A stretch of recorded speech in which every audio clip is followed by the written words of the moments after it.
The Galactic Academy of Advanced Sciences floated majestically in the Andromeda sector, a crystalline structure housing the brightest minds from across 47 star systems. Among its gleaming corridors walked Elsa Chen, one of only 3 humans ever admitted to the prestigious institution. Elsa had grown accustomed to the stairs. At 17 standard cycles, she was considered impossibly young by galactic standards. Most species didn't achieve sapience until their 4th decade.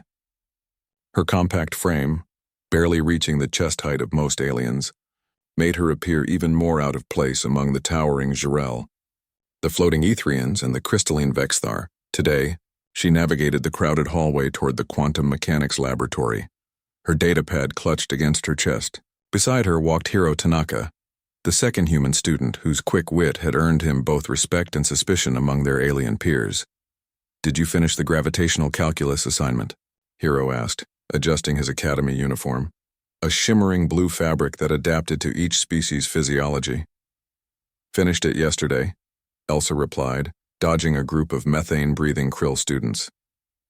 "Professor Zexthal said my approach was disturbingly creative. I think it was a compliment." Hiro laughed. "Coming from a Vexthar, that's high praise. They think anything not calculated to 12 decimal places is chaos." Their conversation was interrupted by a booming voice that echoed through the corridor. "You there?" "Deathworlder!" Elsa's stomach tightened. She recognized that voice.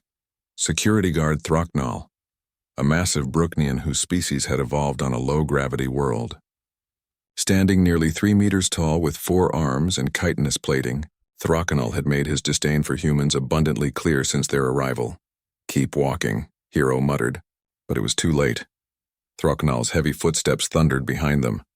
"I said stop, primitive." Elsa turned slowly, keeping her expression neutral. The Academy's rules were clear. Species-based discrimination was forbidden, but guards had wide latitude in maintaining order and safety. Throcknall had been testing those boundaries for months. "Yes, Guard Throcknall." Elsa's voice remained steady despite her racing heart. The Brooknian loomed over her, his 4 eyes narrowing with contempt. "You violated Section 7 of the Academy Code. Your presence in the advanced labs requires a faculty escort. That regulation was revoked 3 cycles ago," Elsa said calmly. Director Kellamora issued, "Do not presume to lecture me about regulations, Deathworlder." Throcknall's voice rose, drawing a crowd. "Your species has no business in civilized space. Earth is a Class 12 death world.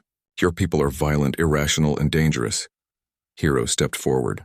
"Guard Throcknall, we're just trying to get to class." "Silence!" One of Throcknall's massive hands shoved Hiro aside, sending him stumbling into the wall. Something cold settled in Elsa's chest. She'd endured months of whispers, of casual cruelty, of being treated as a curiosity or a threat. She'd smiled through it all, determined to prove that humans belonged among the stars. But watching Hiro hit the wall changed something fundamental inside her. "Apologize to him," Elsa said quietly, her voice carrying an edge that hadn't been there before. Throcknall's mandibles clicked in amusement.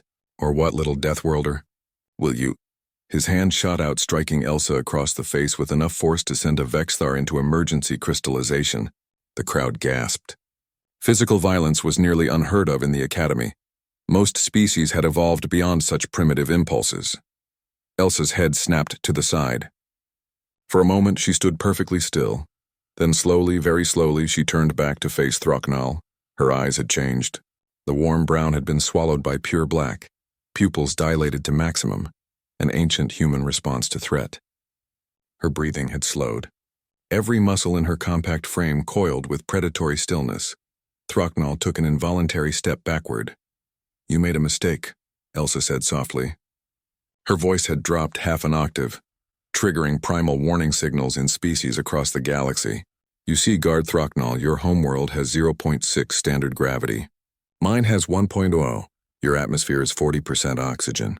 Mine is 21%. Your deadliest predator is a herbivore that weighs 30 kilograms. She took a step forward. Throcknall retreated. "On Earth, we are the apex predator. We hunted megafauna to extinction using nothing but rocks and persistence. We survived ice ages, supervolcanoes, and asteroid impacts. We look at animals that can kill us and think, I wonder what that tastes like." Another step. The crowd parted instinctively. ancient instincts recognizing something older than civilization. We domesticated wolves, carnivores that hunt in packs, and made them love us. We invented warfare as an art form. We split the atom just to see if we could. We are, as you correctly noted, from a Class 12 Deathworld, the highest classification in the galaxy. Throcknall's chitinous plating had gone pale. The regulations state. The regulations state that you assaulted a student, Hero said, having recovered with his datapad recording. In front of 57 witnesses. That's a career-ending violation, Guard Throcknall. Elsa stopped advancing, her black eyes never leaving the Brooknian. Here's what's going to happen. You're going to apologize to both of us. Then you're going to report to Director Kellamora and confess what you did. And you're going to pray that I decide not to file a formal challenge under Earth diplomatic protocols. A challenge? Throcknall's voice wavered. Single combat. Settled the human way. Elsa's smile didn't reach her dark eyes.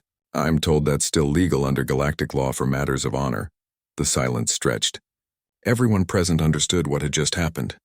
Throcknall, like most of the galaxy, had seen humans as weak because of their size, young because of their recent emergence into space. He had forgotten the fundamental truth that every predator species knew instinctively. Size doesn't determine deadliness. Earth does. I apologize, Throcknall finally managed. To both of you. Elsa's eyes slowly returned to their normal brown. She took a deep breath and the predatory stillness drained away, leaving just a 17-year-old girl who'd had enough. Apology accepted, she said quietly. Don't let it happen again. As Throcknall fled toward the director's office, the crowd dispersed in hushed whispers. Hero approached Elsa carefully. You okay? Yeah. Elsa touched her reddening cheek. But I think I need to ice this. That was terrifying, Hero admitted. Remind me never to make you angry. Elsa laughed, the sound breaking the tension. Come on. We're going to be late for quantum mechanics. As they walked away, neither noticed the Vexthar professor who had witnessed everything from a doorway. Her crystalline structure pulsing with what might have been approval. She pulled up her communication device and recorded a single note. Recommendation. Increase human admission quota. They may be young, they may be small, but they possess something the galaxy has forgotten. The fire that forges civilizations from chaos. We need more of that. Behind them, the Galactic Academy continued its eternal dance of learning and discovery, now with a slightly better understanding of why humanity had earned its place among the stars.